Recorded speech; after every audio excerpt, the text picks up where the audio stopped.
జ్యోతిషాస్త్రరీత్యా ద్వాదశ రాశుల్లో 4వ రాశి అయినటువంటి కర్కాటక రాశి మిత్రులారా, మే 15 నుండి మే 21, 2026 ఈ వారం మీకు శుభాశుభ ఫలితాలు ఎలా ఉన్నాయని చెప్పాలంటే,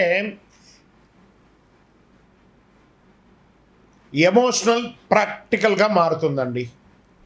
గురు 12వ భావంలో, చంద్రుడు మీ అధిపతి, శని 8వ భావంలో, కుజుడు సడన్ రియాక్షన్గా ఉంటున్నాడు. ఇన్నర్ చేంజెస్ జరుగుతుంది. బయట ఫలితాలు కొంచెం ఆలస్యంగా ఉన్న ఈ వారంలో మీరు కాన్సన్ట్రేషన్గా ఉండండి. అద్భుతమైనటువంటి అవకాశాలు రానున్న రోజంతా కర్కాటక రాశి వారికి జాక్పాట్ అని కూడా చెప్పచ్చు. వ్యాపారంలో కాస్త హిడెన్ ఆపర్చునిటీస్ కనబడుతున్నాయి. వెంటనే రియాక్ట్ కాకండి. ఇంకా ఉద్యోగస్తులకి పనిలో కన్ఫ్యూజన్స్ తగ్గి క్లారిటీ వస్తుంది. జాబ్లో సడన్ రెస్పాన్సిబిలిటీ పెరుగుతుంది.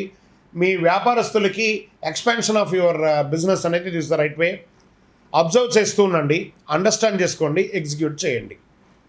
ఆర్థిక పరిస్థితి ఖర్చులు ఎక్కువ కనిపించే అవకాశాలు ఉన్నా అవసరమైనటువంటి ఖర్చులే మీరు చేస్తారు. అనవసరమైనటువంటి ఖర్చులు ఈ వారం ఉండదు. ఫ్యామిలీలో ఎమోషనల్ కాన్వర్సేషన్ ఎక్కువ అవుతుంది. మంచి రోజులు వచ్చినప్పుడు ఇలాంటి మూమెంట్స్ స్టార్ట్ అవుతాయి. Get ready. మీరు కామ్గా ఉంటే బాండింగ్ స్ట్రాంగ్ అవుతుంది. ఇంకా మీ మదర్ సైడ్ సపోర్ట్స్ అంతా కూడా మీకు చాలా బాగుంటుంది. ఇంకా రాజకీయ నాయకులకి బ్యాక్ అండ్ ఇన్ఫ్లుయెన్స్ పెరుగుతుంది. మీరు కొంచెం తల ఒగ్గక తప్పదు కొన్ని సమయాల్లో. జాగ్రత్త పడండి. దానివల్ల ఇల్లీగల్గా డిస్టర్బెన్స్ కాకుండా చూసుకోండి. ఒకటి, బయటికి రికగ్నేషన్ ఇంకా రావచ్చు.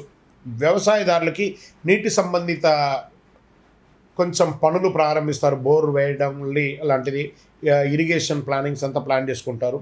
కోర్టు కేసులో స్లో ప్రోగ్రెస్.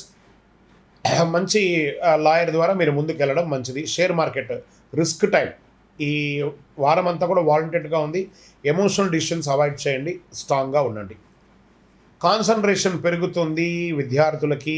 సైలెన్స్ స్టడీ మంచిది. డైరెక్షన్ ఫ్రీ ఎన్విరాన్మెంట్ అవసరం మీకు.